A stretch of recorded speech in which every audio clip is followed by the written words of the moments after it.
said that whichever session you have signed up for, please be available for the entire session, because there may be a back and forth. If somebody is not available, then I may call the next person earlier. And please call me to coordinate. So sign up.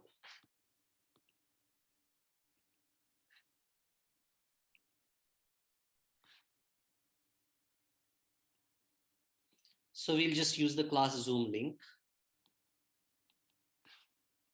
and call me to coordinate.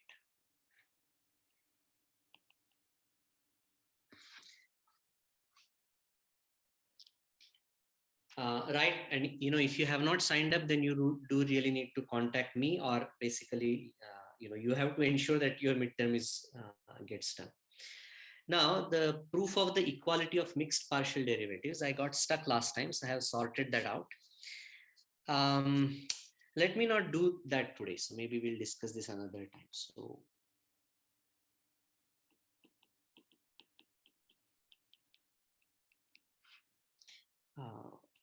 revisit. The key thing is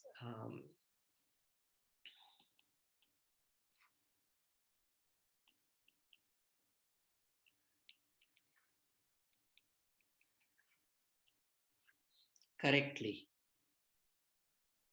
on the quantity. And what was the name of that quantity? Does anybody recall? Did we call it delta F or delta Q or something like that?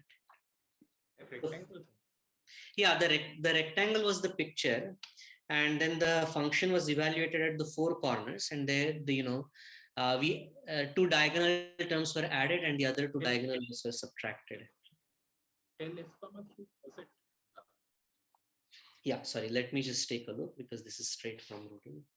What was the notation? Yeah, it was called delta FQ. So I'll just say correctly on delta, which was, if you recall, it was FA plus H B plus K, then minus A plus H B minus F of A B plus K and plus F of A B.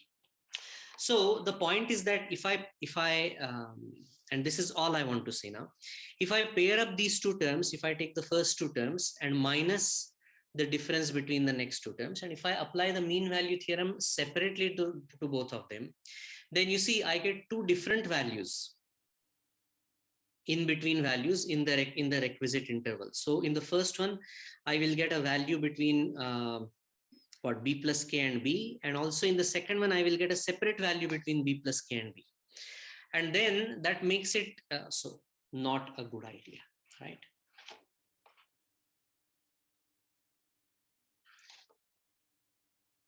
So by mean value theorem, what do I get? If I apply the mean value theorem separately to both of these, then this becomes minus.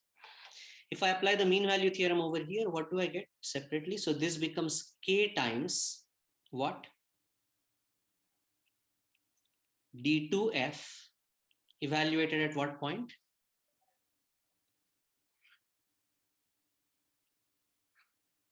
Yeah, so help me over here. I want to get done with this quickly. Some point between B plus K and B. B plus K and B. So this gives me A plus H, comma, some B plus some value of Y, right? So Y between 0 and K.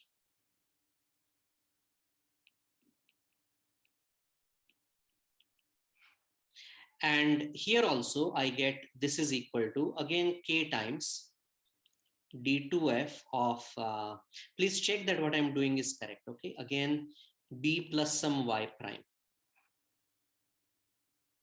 And now the issue is that, you see, I would like to apply the mean value theorem on this difference, but the fact is that I have B plus Y in one place and B plus Y prime in the other case. So this is not so good. So this is really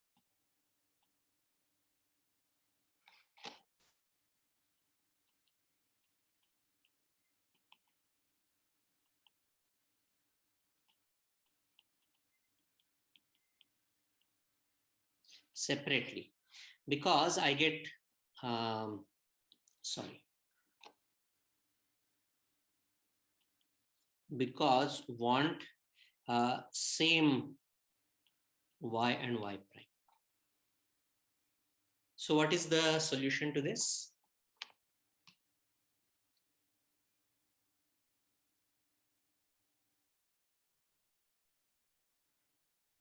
Don't use a different function. Don't use two separate applications. Use a single application of mean value theorem, where the function itself is defined to be, you define a new function of a single real variable, which is a difference between two values of f. Right? So this is what was done in the lemma. And so you should go and look at that. So because then this is what allows us to use, allows us to, or will allow us. So this would allow another use of the mean value theorem. By the way, this mean value theorem is for which one? The one that we wrote, the mean value theorem that I wrote over here, here and here. That mean value theorem is for what?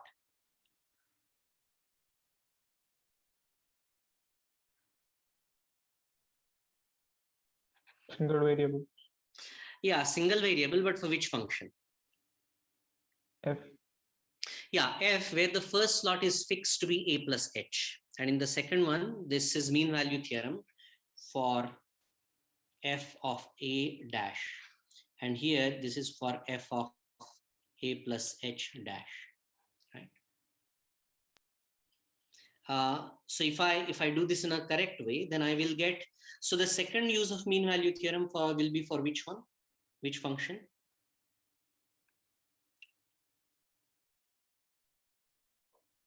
See, if somehow I manage to get this y and y prime to be the same, then, so this means getting y and y prime the same, then that would allow me to use the mean value theorem for which function?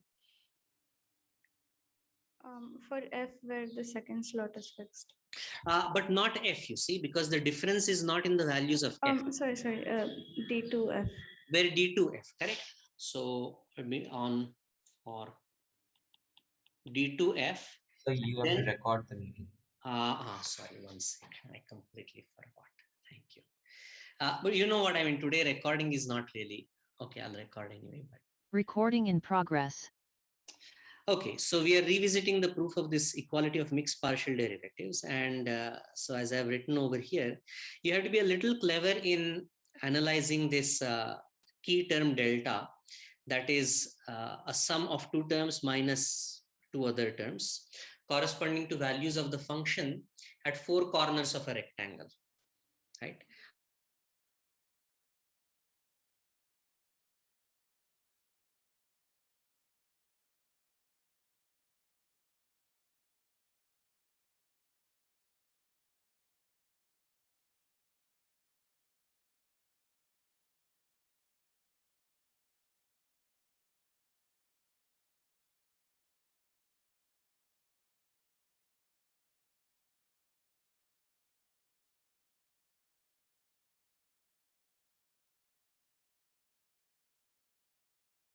Derivative.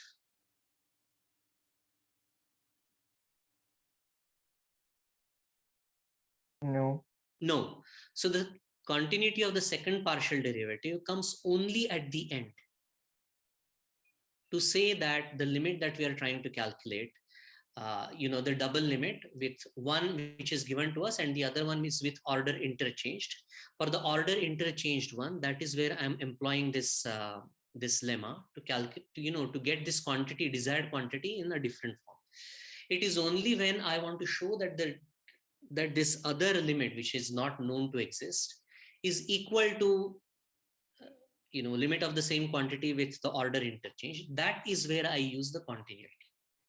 Okay, so I think this is enough. I don't really want to say anything more. And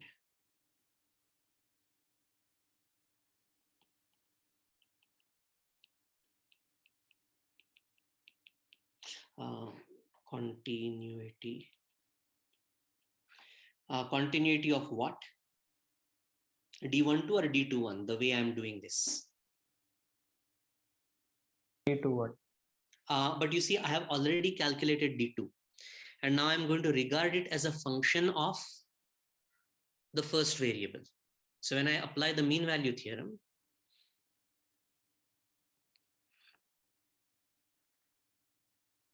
I get to express this difference, the the difference that I have so obtained, as the derivative with respect to the first variable of some quantity.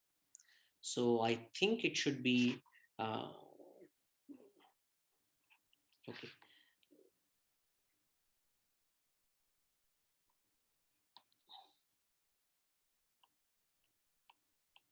To get delta equals h times k of d, sorry, not y, b plus y. Okay, so hk is equal to d what? And then the next one will be easier. So what do we get? Another use of empty mean value theorem for d2 of f will give me what? Delta equals h times k of what?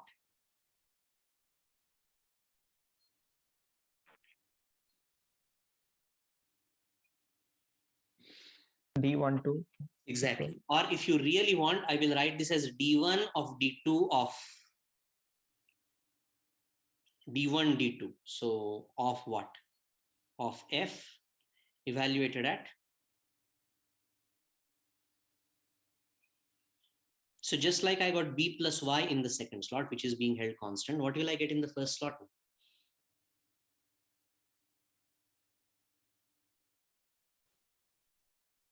A plus y. A plus, not y, it will be just some value, or let's call it x. So y is between 0 and k, and x is between 0 and h.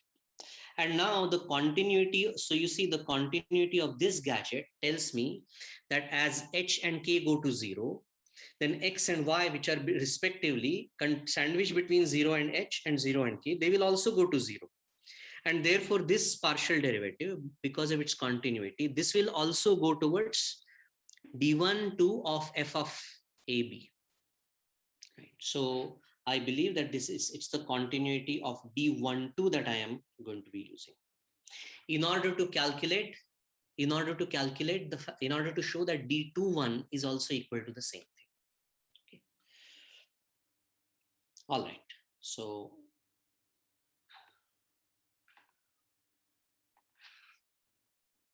the essential thing that where I was fumbling last time was because the mean value theorem was not being used. I was not using it properly. You should use it in an appropriate way as done in the lab. Okay. So the next thing that we are going to do now is a different topic, which is we want to then next go to maxima and minima, right? So, and again, in the multivariable situation, you have interesting phenomena that you do not see. So, like a mountain pass, it's possible that, so suppose you have our sort of go-to situation where you see new phenomena already cropping up. A single real valued function of two variables. So you can visualize this as a surface.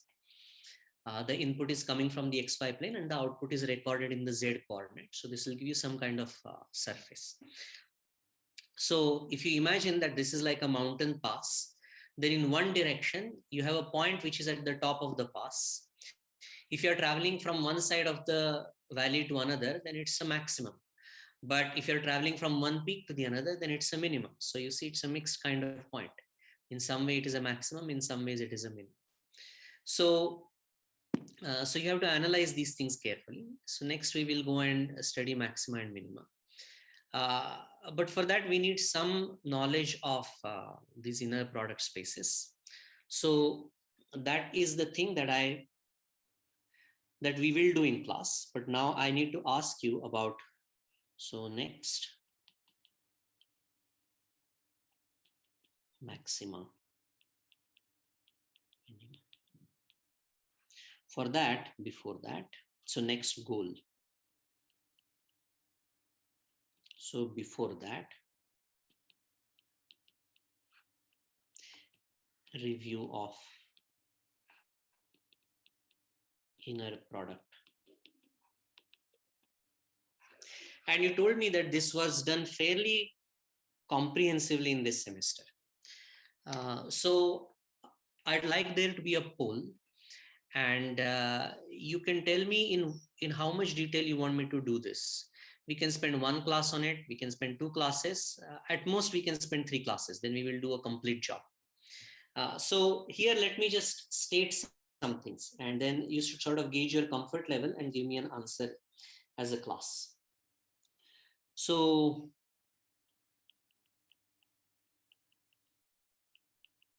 you have inner product over R, so you can say standard inner product over R or C.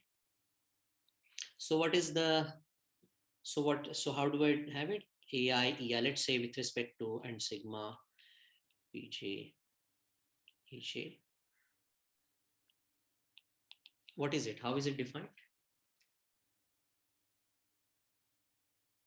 Remember, these numbers could be real numbers or complex numbers. So what is it defined to be?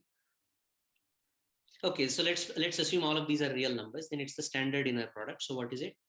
Just sigma AI BI. But if you are over complex numbers, then what do you do?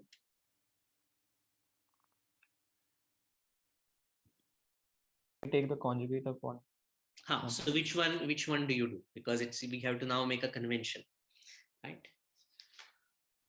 So let us say that this is conjugate linear in the second variable.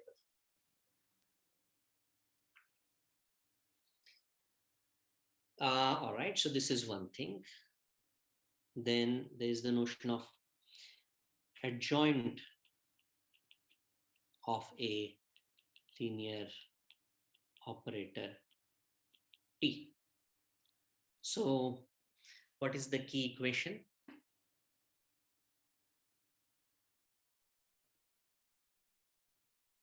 What is the key equation? Is T star defined by what equation?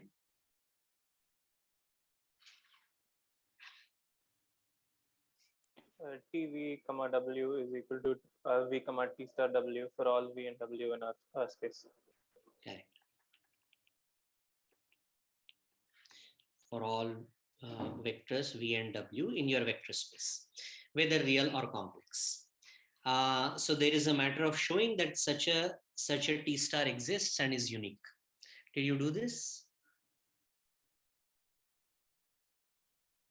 Last semester. Last semester itself. Very good. Excellent.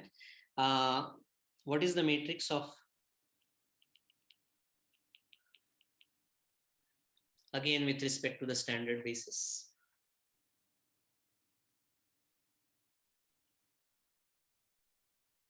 How is matrix of T star and matrix of T related? Symmetric. Okay. So you are now thinking of a real, okay. So now, okay. So you are saying something that is way down, but you see the matrix of T may not be symmetric. With respect to orthonormal basis. Okay, so now you're sort of saying, dropping various terms, but see where we are. T is just any operator, right? So T is going to have some matrix A. So T star will have A star as its matrix. What is A star? A conjugate, I mean, the transpose conjugate. Yeah, okay. So matrix of T star is equal to matrix of T. And then what do? I take transpose and I take conjugate. Or you can do it in another order. Those two don't talk to each other, right? Okay, so then what was this symmetric business? What was the symmetric thing? Self-adjoint operator. So self-adjoint operator. So what is a self-adjoint operator? T star is T.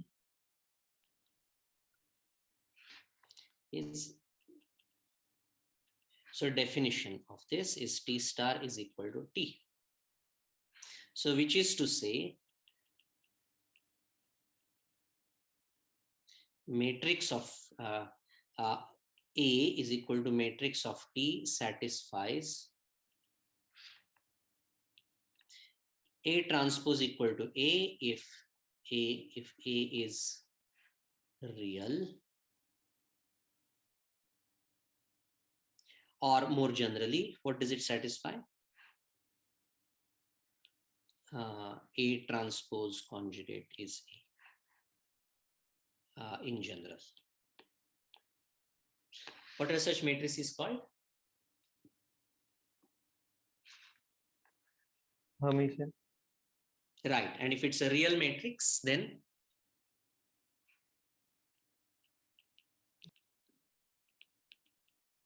is Hermitian. Symmetric if A is real. Okay, very good. So far it is just sort of, more or less definitions kind of stuff. What is the cool thing about what is the cool thing about self-adjoint operators? Spectral theorem. Yeah, say that again, please. The spectral theorem. Exactly. So spectral theorem. And so today we are out of time. I think we may be even over time. All right. So we are a few minutes over time. So let's stop for today. But I would like somebody to tell me what the spectral theorem is. So what is the first thing that you show about such operators? Something about eigenvalues. And this is The not eigenvalues are real. right. So any eigenvalue has to be real. But are they real eigenvalues? And how many of them are there? What does the spectral theorem tell you? Sir, like we could have the same eigenvalue repeating, but the thing is that the geometric multiplicity will be equal to the dimension. Right. So in particular, what do we have? Not only do we have, we have eigenvalues, but much more than that. This is a very nice situation. We have a whole basis consisting of eigenvectors. But so one nice thing after another. One is that eigenvalues are real. The second thing is that all the eigenvalues that we have a basis consisting of eigenvectors. Of course, each one having real eigenvalue. But what does it mean in that there is a basis consisting of eigenvectors? That means it is diagonalizable. Exactly. That means that with respect to this basis, the matrix of the operator just becomes diagonal. Or what we can say is that there is some conjugate of the given matrix that is a diagonal matrix. But now there is yet another thing. The conjugating matrix that I choose. So suppose given matrix A, A, remember this operator is self-adjoint and I have taken A, so A satisfies this A equals A bar transpose. Okay.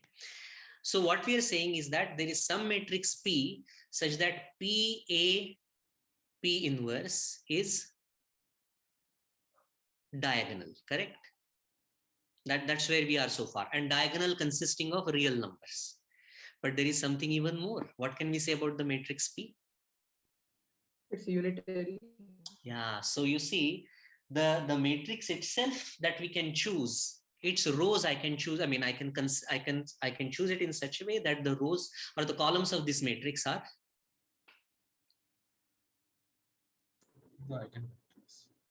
right. Well, but you see, what does it mean to say that this matrix is unitary? That its columns are orthonormal. Right. So you see, those themselves are orthonormal, right? So somehow this is a wonderful package, and you should review this for yourself. And we will. So one thing that I'm quite happy to do is that we can revisit the proof of the spectral theorem. We can talk a little bit about quadratic forms. There is a lot to say in this direction. So, for example, did you see what all?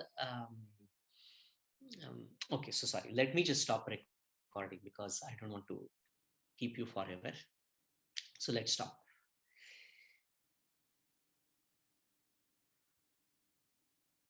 Recording stopped. Yeah, so feel free to leave, but I would like to have some indication from you about how much time we want to spend on this. I would like to spend at least half a lecture, maybe doing some examples, some kind of review. But we can spend a little more if you would like. So for example, what are all the, so let's look at just the real situation. So in that case, so what do we call the real unitary matrices? Orthogonal. Orthogonal matrices. So what are the orthogonal matrices in 2 dimensions? Rotations. Only rotations? Reflection. Right. Anything else? So there is something over here, right? So so did you do this? These things, by the way, if you do linear algebra and you don't do this, I mean, then your job is incomplete. You have to do this. Okay, so by the way, orthogonal matrices, they form a group, right? PP transpose equals identity. They form a group. You must have defined a group by now. Yes? Yes. Okay. So they form a group under what operation? Composition. Yeah, so you're already thinking, so that's good. It's better to think of the operators rather than the matrices. Composition of operators is translates to multiplication of the encoding matrices. All right. So you just told me that a reflection is an orthogonal matrix, a rotation. So what happens if I multiply to a rotation with a reflection? What do I get?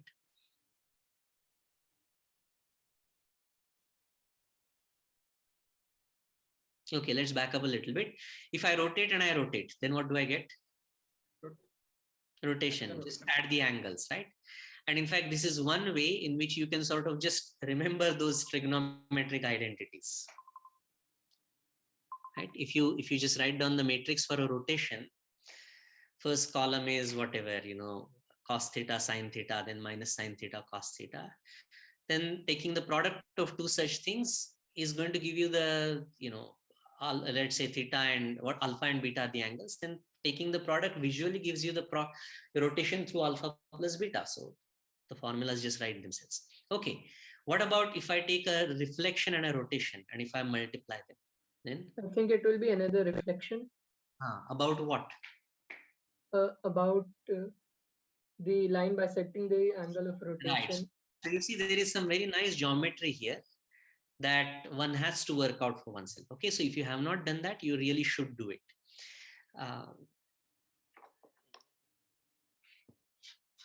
What happens if I take two reflections? If I reflect and I reflect?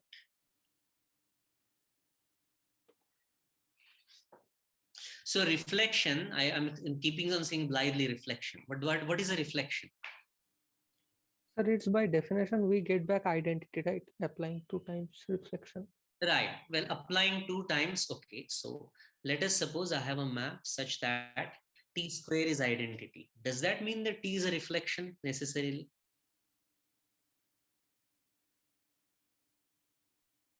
No. No. T could be identity. So suppose t is not identity and t square is identity. Does that mean it's a reflection? No. Why not? I think we did an exercise in algebra too. Okay, but this is not, but it's not that difficult to see. Can you give me an example? Rotation by 180 degrees. Rotation by 180 degrees, right? Or in other words, it's just multiplication. Every vector goes to minus of itself. So, okay, so suppose I remove both of those, identity and minus identity. Then? Hello, sir. Yes. Sir, if we rotate it by 180 degree, then why can't we visualize it as reflection about origin? Right. But you see, we have to understand what we mean by reflection. So here by reflection, I mean reflection reflection is in a mirror. So Okay, sir. No, I mean, you're not wrong. It just means I have to define what I mean by reflection. So by reflection, I mean there is a mirror. Okay, sir. But you see, this sort of tells you, if I'm in 2D and if I have a reflection in some axis, then just take a basis, one of which is along the mirror and one of which is perpendicular to the mirror. What has to be the matrix with respect to that?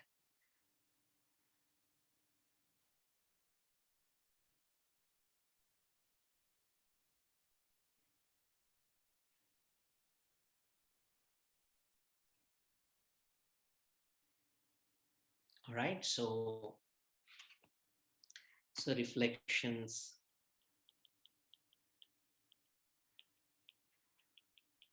Sir, is it So a here- diagonal matrix with one of the diagonals like elements being 1 and the other being -1? So right, so this is the mirror. So if I take V to be one of the basis vectors, and let's say this is W, it's a basis, right? Yes, sir. About So one matrix, option, it gets what is the inverted. matrix? So matrix of reflection with respect to basis V comma W is what? Just tell me, how do you write this? Where is V going? So V goes to So it's minus T. reflecting in the Oh, mirror. oh, okay. Sorry, sir. All right. V So stays let's at just V. write this down. So the And general vector like V is going to stay at V, right? yes, sir. So W goes this, to minus W. so this is U, this is R of U. Sorry, this is a bit. So what does that tell me? V goes to itself. That tells me what about the matrix?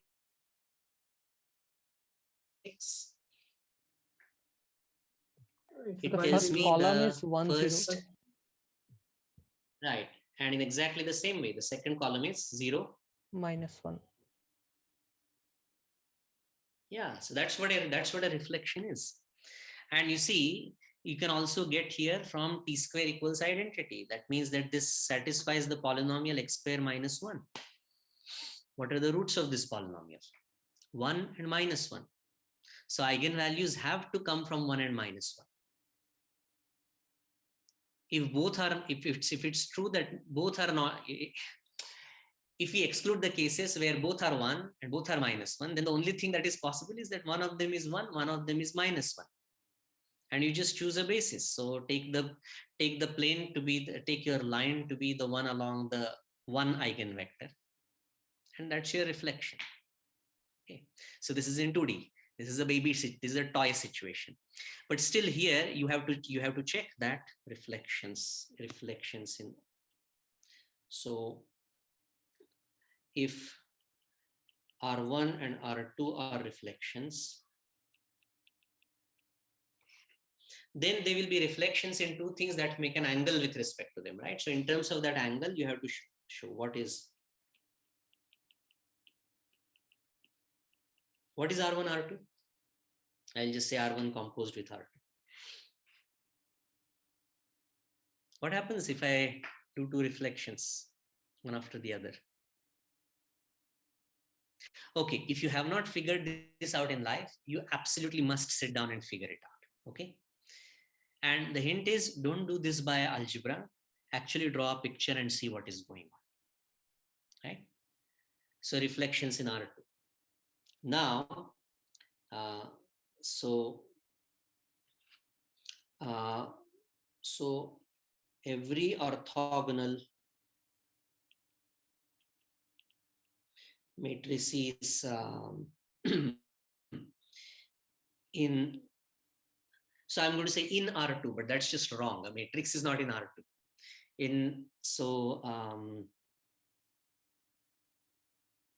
What we say M2 cross 2R is also sloppy, or corresponds to or encodes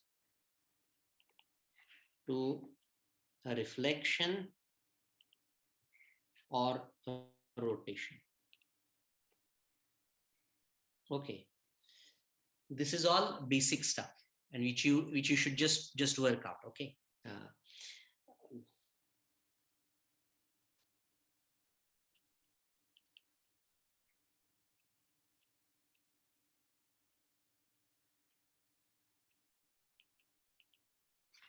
Matrices over R3. Was this done at any time in linear algebra, either 1 or 2? I mean, in algebra 1 or algebra 2?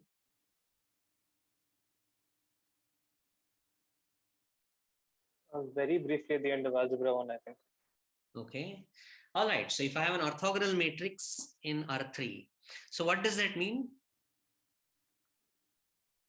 That means that AA transpose is identity. But it precisely tells me that the column vectors of this matrix are orthonormal, correct? That's precisely what those 9 equations are. AA transpose equal to I. Okay, so AA transpose equals identity is precisely saying that column A orthonormal. Maybe you have to do A transpose A equal to identity. Okay, so, but they are equivalent because those matrices are inverses. No, if you have two square matrices A and B such that AB is identity, then BA is also identity. This must have been one of the things that you did in linear algebra. Sorry, yes or no?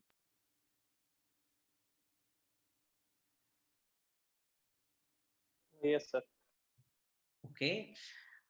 Is it true generally for matrices that if AB is identity, then BA is identity?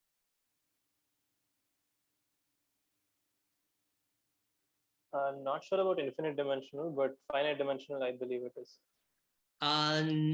No, I am not saying that these are square matrices. Oh, sorry, my bad. So you really should think of this in analogy with what happens with finite sets, okay? Finite dimensional vector spaces is really, so what we are saying is that if there is a function between two finite sets such that the composition one way is identity, is it necessary that the composition the other way must also be identity?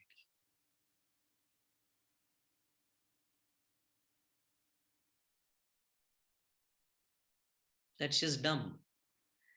If I first do F and then I do G, and I get identity of the domain of F, right? What does that tell me about the functions F and G? I first do F and then I do G, and I get identity. That tells me that F must be 1-to-1. Because if F sends two things to the same thing, then how can applying G, can I recover what I started with?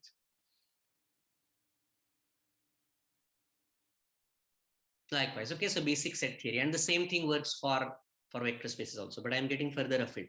Let's come, we are in 3x3 situation. So, you know, a linear map from R3 to R3 is injective if and only if it is surjective, right? Because 3 vectors are linearly independent if and only if they span in R3. Okay, so columns are orthonormal. Can you tell me anything about eigenvalues of this matrix or whatever, anything at all? Eigenvalues plus minus. Why are eigenvalues plus or minus 1? Oh, okay. No, correct, but tell me why. I was thinking about the determinant. The product of the eigenvalues will be 1 plus or minus 1.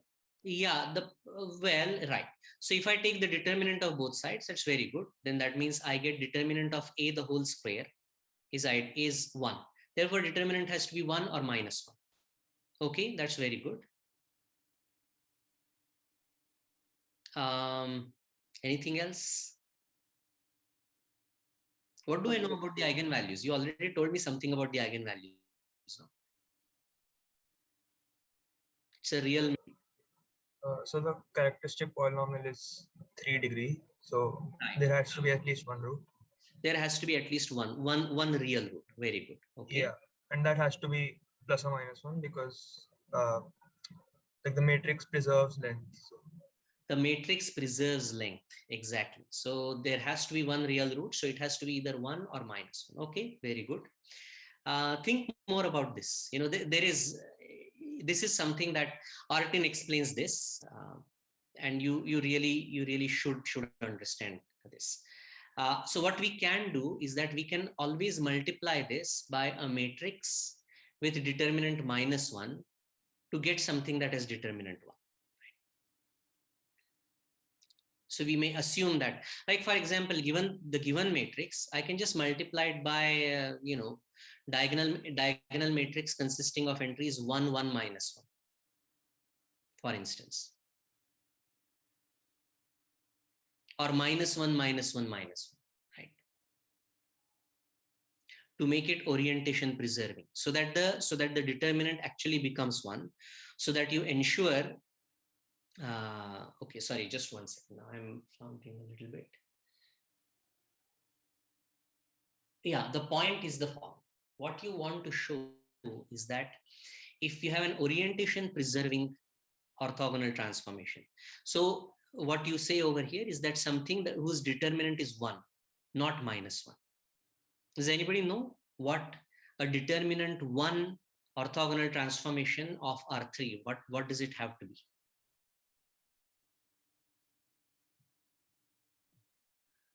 So can you repeat the question? Suppose I have an orthogonal transformation of R3 that has determinant 1.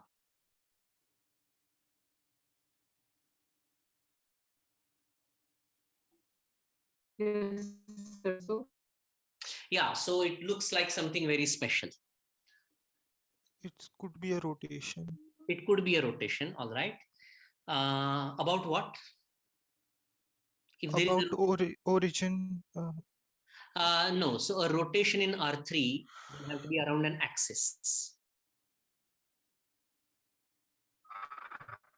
axis would be eigenvector. Yeah, so which eigenvector?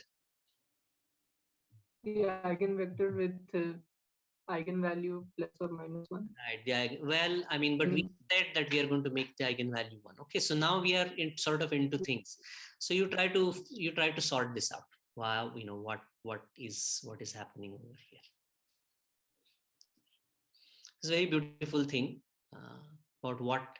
about what the group SO3 looks like. SO3 is just orthogonal matrices with determinant 1. So that's why we put the SS for special. Anyway, so it's the beginning of long and beautiful stuff.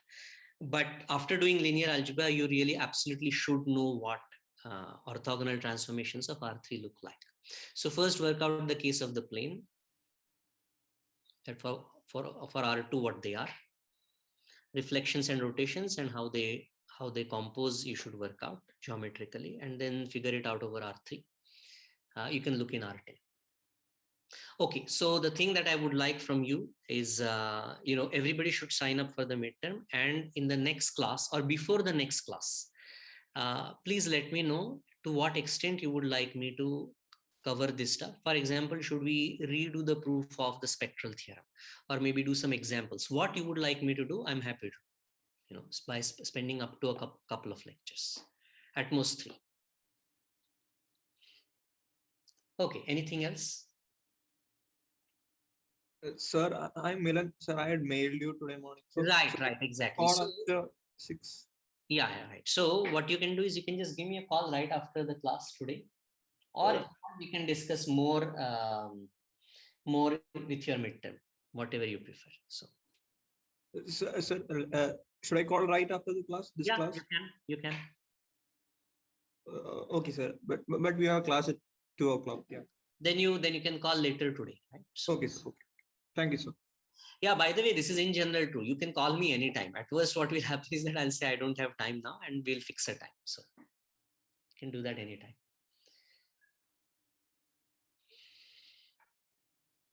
Okay. Are we discussing anything else?